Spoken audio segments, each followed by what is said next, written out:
Halo, Assalamualaikum warahmatullahi wabarakatuh. Kembali lagi dengan saya Eko Supriyadi di channel Cekomat UNES. Halo teman-teman, di channel Cekomat UNES membahas tentang soal-soal P3K 2021 dan TIU CPNS Hitung Cepat 2021. Bagi teman-teman yang belum subscribe, silahkan subscribe. Terima kasih banyak yang sudah subscribe. Menjadikan semangat, memberikan motivasi untuk membuat soal-soal terbaru ya teman-teman. Bu Ani bermaksud mengembangkan kemampuan berpikir kreatif melalui curahan gagasan dengan kantong ide. Setiap siswa membawa kantong ide berisi satu benda, kemudian kantong ide ditukar dengan temannya.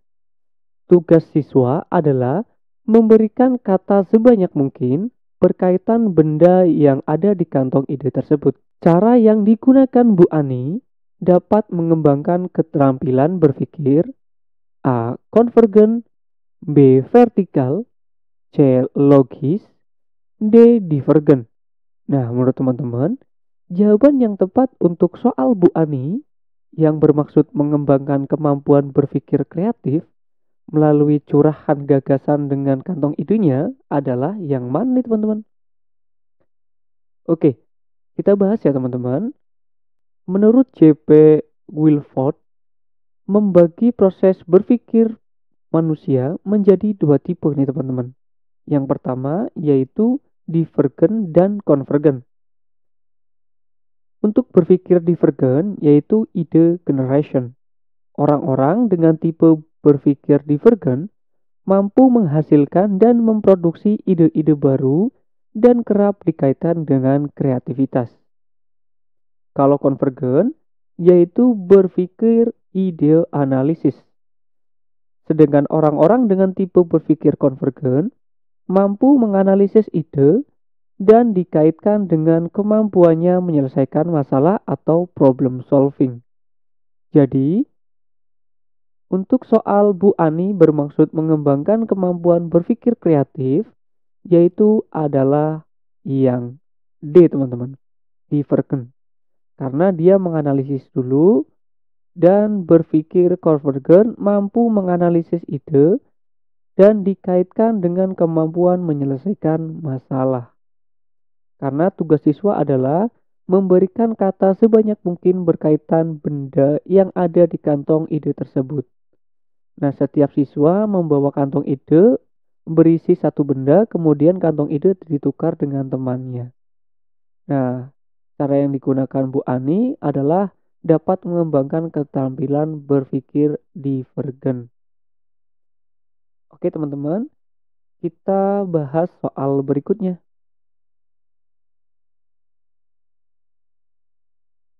Definisi penilaian adalah A. Kegiatan dalam meningkatkan kualitas, kerja, dan produktivitas suatu lembaga dalam melaksanakan programnya. B. Kegiatan penentuan angka bagi suatu objek secara sistematis. C. Prosedur yang sistematis untuk mengumpulkan informasi yang dapat digunakan untuk membuat kesimpulan tentang karakteristik orang atau objek. D. Menentukan atau menyusun alat ukur, dalam hal ini instrumen pengukuran, dan bagaimana mengukurnya. Nah, menurut teman-teman, definisi penilaian adalah yang mana nih teman-teman? Oke, kita bahas satu persatu ya teman-teman. Untuk Permendikbud nomor 23 tahun 2016, penilaian adalah proses pengumpulan dan pengolahan informasi untuk mengukur pencapaian hasil belajar peserta didik. Sedangkan menurut Dekdiknas 2004 mengemukakan bahwa penilaian adalah suatu proses sistematis yang mengandung pengumpulan informasi, menganalisis, menginterpretasi informasi tersebut untuk membuat keputusan-keputusan, menegaskan pendapat di atas berkaitan dengan Permendikbud nomor 23 tahun 2016. Kalau menurut Hamalik 2003 mengemukakan bahwa penilaian adalah suatu proses berkelanjutan tentang pengumpulan dan penafsiran informasi untuk menilai atau asesmen keputusan-keputusan yang dibuat dalam perencanaan suatu sistem pengajaran. Kalau menurut Ari Kunto, 1997, mengemukakan bahwa penilaian dalam pendidikan adalah kegiatan menilai yang terjadi dalam kegiatan pendidikan atau sekolah. Jadi, definisi penilaian yang benar adalah yang C. Prosedur yang sistematis untuk mengumpulkan informasi yang dapat digunakan untuk membuat kesimpulan tentang karakteristik orang atau objek. Penilaian dalam proses pembelajaran berfungsi sebagai alat untuk mendeteksi kesulitan belajar merupakan pengertian dari A. Assessment of learning, B. Assessment for learning, C. Assessment to learning, D. Assessment as learning, E. Assessment on learning. Nah, menurut teman-teman, jawaban yang tepat untuk soal ini adalah yang mana nih teman-teman? Untuk bisa menjawab berkaitan dengan penilaian dalam proses pembelajaran berfungsi sebagai alat untuk mendeteksi kesulitan belajar, kita harus tahu terlebih dahulu definisi-definisi di antaranya assessment of learning, for learning, to learning, as learning, dan on learning. Oke, kita bahas dulu satu-satu ya teman-teman. Assessment of learning yaitu dilakukan di akhir program pembelajaran dengan tujuan untuk memberikan pengakuan terhadap pencapaian hasil belajar setelah proses pembelajaran selesai, yaitu berbentuk ujian. Entah itu bentuk ujian nasional, ujian sekolah madrasah, dan berbagai bentuk penilaian sumatif. Yang kedua, yaitu assessment for learning nih teman-teman. Dilakukan selama proses pembelajaran berlangsung, digunakan sebagai dasar untuk melakukan perbaikan proses belajar mengajar, yaitu berkaitan dengan penugasan, presentasi, proyek, termasuk kuis merupakan contoh-contoh bentuk assessment for learning, yaitu penilaian untuk proses belajar mengajar, yaitu penilaian formatif. Kalau assessment of learning itu penilaian sumatif, kalau assessment for learning adalah penilaian formatif.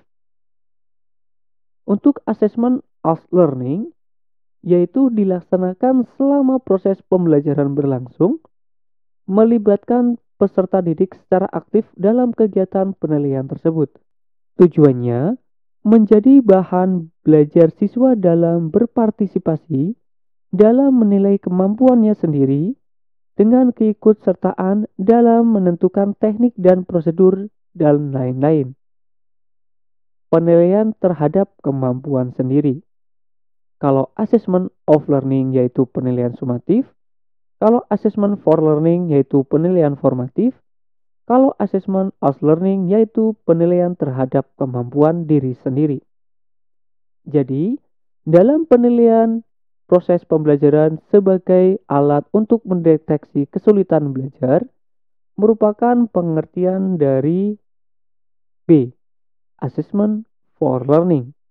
Dilakukan selama proses pembelajaran berlangsung, digunakan sebagai dasar untuk melakukan perbaikan proses belajar mengajar, yaitu assessment for learning. Jadi jawaban yang tepat adalah yang B teman-teman. Langkah pertama yang harus diperhatikan dalam kegiatan perencanaan penilaian sikap adalah A. Menentukan sikap yang akan dikembangkan, B. Menentukan indikator, C. Menentukan spesifikasi instrumen, D. Menentukan skala pengukuran. Menurut teman-teman, jawaban yang tepat untuk soal ini adalah yang mana teman-teman? Perencanaan penilaian sikap yaitu ada 3. 1. Menentukan sikap yang akan dikembangkan di sekolah mengacu pada KI 1 dan KI 2. Yang kedua, menentukan indikator sesuai dengan kompetensi sikap yang akan dikembangkan. Yang ketiga, merancang kegiatan pembelajaran yang dapat memunculkan sikap yang telah ditentukan. Nah, jadi perencanaan penilaian sikap adalah ya, jawaban yang tepat adalah yang A. Menentukan sikap yang akan dikembangkan. Lanjut ke soal berikutnya. Daya pembeda pada suatu soal adalah A. Jumlah siswa yang menjawab salah dan jumlah siswa yang menjawab benar proporsinya adalah sama. B. Kemampuan suatu butir soal yang tidak dapat membedakan antara siswa yang telah menguasai materi dan siswa yang kurang menguasai materi. C. Kemampuan suatu butir soal dapat membedakan antara siswa yang telah menguasai dan siswa yang kurang menguasai materi yang ditanyakan. D. Jumlah siswa yang menjawab benar lebih banyak dari jumlah siswa yang menjawab salah. E. Kemampuan menentukan suatu butir soal salah dan benar yang dapat membedakan antara siswa pintar yang telah menguasai materi. Jadi, jawaban yang tepat untuk daya pembeda suatu soal adalah ya, daya pembeda suatu soal adalah kemampuan suatu soal untuk membedakan antara siswa yang kemampuan tinggi dengan siswa yang berkemampuan rendah. Arin Kunto 1999. Jadi, jawaban yang tepat adalah yang C, yaitu kemampuan suatu butir soal dapat membedakan antara siswa yang telah menguasai dan siswa yang kurang menguasai materi yang ditanyakan. Soal berikutnya. Ismail, siswa yang mampu mengurutkan benda dengan mudah berdasarkan ukuran panjang dari yang terpendek sampai dengan yang terpanjang. Namun, agak kesulitan menyusun dari yang terpanjang ke yang terpendek. Kemampuan Ismail mengurutkan panjang benda tersebut merupakan kemampuan berpikir pada tahap perkembangan kognitif yang A. Praoperasional, B. Preoperasional, C. Operasional konkret, D. Operasional formal. Nah, menurut teman-teman nih, jawaban yang tepat untuk soal ini adalah yang mana teman-teman? Mengurutkan termasuk tahap operasional konkret. Tahap operasional konkret yaitu kisaran usia dari 7 tahun sampai 11 tahun. Tahap ketiga perkembangan kemampuan kognitif anak adalah operasional konkret yang dimiliki oleh anak di kategori usia 7 tahun sampai 11 tahun. Berikut adalah ciri-ciri perkembangan di tahap ini. Yang pertama, sudah mampu mengelompokkan objek atau situasi tertentu dan mengurutkan sesuatu. Yang kedua, kemampuannya dalam mengingat dan berpikir logis juga semakin kuat. Yang ketiga, memahami konsep sebab akibat secara rasional dan sistematis. Yang keempat, mulai dapat belajar membaca dan matematik. Yang terakhir, sikap egosentrisnya semakin berkurang secara perlahan. Jadi jawaban yang tepat adalah tahap operasional konkret, yaitu yang C, teman-teman. Di antara pernyataan berikut yang benar adalah A. Penilaian diri dan antar teman dilakukan sewaktu-waktu sesuai keinginan guru. B. Penilaian diri dan penilaian antar teman dilakukan jika diperlukan untuk validitas data observasi guru. C. Penilaian diri dan penilaian antar teman dilakukan setiap pembelajaran berlangsung. D. Penilaian diri dan penilaian antar teman dinilai bersamaan dengan hasil observasi guru. Nah, menurut teman-teman, di antara pernyataan berikut yang benar adalah yang mana teman-teman? Oke, kita bahas ya teman-teman. penilaian sikap yaitu adalah yang pertama, penilaian sikap utama, data observasi guru, wali kelas, dan guru BK melalui jurnal atau lembar observasi. Yang kedua, penilaian sikap penunjang, yaitu berkaitan dengan penilaian diri dan antar teman. Fungsinya sebagai data konfirmasi data nilai sikap hasil observasi. Jadi jawaban yang tepat adalah yang B, teman-teman. Penilaian diri dan penilaian antar teman dilakukan jika diperlukan untuk validasi data observasi guru. Oke, teman-teman. Kita bahas soal berikutnya. Untuk meningkatkan kemampuan peserta didik memecahkan masalah lingkungan, Ibu Kartika menggunakan model pembelajaran PJBL atau Project Based Learning. Dengan menugaskan peserta didiknya membuat karya dari sampah organik, ia merencanakan untuk menilai hasil karya peserta didik berdasarkan kegunaan, nilai jual, keindahan, dan teknik penilaian apakah yang dapat digunakan? A. Teknik lisan, B. Observasi, C. Penilaian produk, D. Portofolio, E. Penilaian praktik. Oke, kita bahas dulu ya teman-teman. Yang A itu kan penilaian pengetahuan ya, karena tesnya lisan. Kalau yang B, itunya adalah tes sikap, ya, tes pengetahuan sikap atau penilaian sikap. Yang C itu penilaian produk ya teman-teman, yaitu keterampilan, penilaian keterampilan atau produk. Yang D, portofolio adalah penilaian keterampilan atau kumpulan karya siswa. Yang terakhir nih, penilaian praktek yaitu penilaian keterampilan, melakukan serangkaian kegiatan prosedur penilaian. Nah, di sini itu adalah PJBL, project. Kalau project itu suatu produk, ya, membuatkan produk, project based learning, dengan menugaskan peserta didiknya untuk membuat suatu karya dari sampah organik, yaitu penilaian produk, karena ada produknya teman-teman. Jadi jawaban yang tepat adalah yang C, teman-teman. Beberapa siswa Pak Usman memiliki IQ pada taraf normal bawah dan seringkali harus mengikuti remedial, terutama materi yang memerlukan keterampilan berpikir tingkat tinggi. Namun, pada materi yang memerlukan keterampilan berpikir tingkat rendah, ketiganya mampu mencapai batas ketuntasan. Upaya Pak Usman untuk mengembangkan potensi terbaik ketiga siswa tersebut adalah A. Melaksanakan penilaian hasil belajar dalam bentuk yang fleksibel sesuai kebutuhannya. B. Menyediakan tambahan fasilitas dalam bentuk tutor sebaya saat pembelajaran. C. Memberikan waktu lebih di luar kelas untuk menyelesaikan target pembelajaran. D. Memfasilitasi pembelajaran yang mengembangkan bentuk potensi keterampilan. Untuk soal ini, jawaban yang tepat adalah yang D ya teman-teman. Udah jelas nih teman-teman.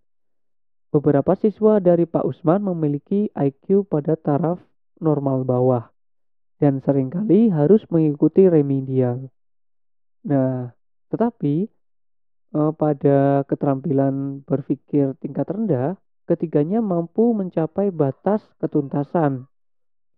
Upaya Pak Usman untuk mengembangkan potensi terbaik ketiga siswa tersebut yaitu memberikan fasilitas pembelajaran yang mengembangkan bentuk potensi keterampilan teman-teman. Sudah jelas ya teman-teman? Jadi jawaban yang tepat adalah yang D teman-teman. Berikut ini yang bukan termasuk kegiatan perencanaan pada prosedur penilaian pengetahuan adalah A. Pemetaan KD memuat pelajaran. B. Penetapan bentuk dan teknik penilaian. C. Perancang instrumen penilaian. D. Menyusun bank soal. E. Menentukan penilaian. Nah, menurut teman-teman, jawaban yang bukan termasuk kegiatan perencanaan pada prosedur penilaian pengetahuan adalah, maka kita harus mengetahui dulu prosedur penilaian pengetahuan kayak gimana ya teman-teman. Oke, kita bahas ya teman-teman. Untuk langkah-langkah penting dalam perencanaan penilaian, yang pertama yaitu teman-teman harus menentukan tujuan penilaian berkaitan dengan penilaian pengetahuan. Yang kedua, teman-teman harus menentukan bentuk penilaian, entah itu ulangan, pengamatan, penugasan, dan atau bentuk yang lainnya.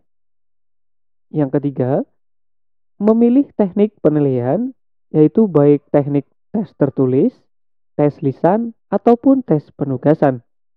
Yang keempat, teman-teman harus menyusun kisi-kisi, menentukan kompetensi dasar yang akan diukur, lingkup materi, indikator soal, nomor soal, level, dan bentuk soal.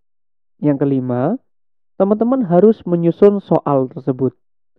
Yang keenam, teman-teman harus menyusun pedoman penskoran. Jadi, berikut yang bukan termasuk kegiatan perencanaan pada prosedur penilaian pengetahuan adalah yang D, teman-teman. Menyusun bank soal.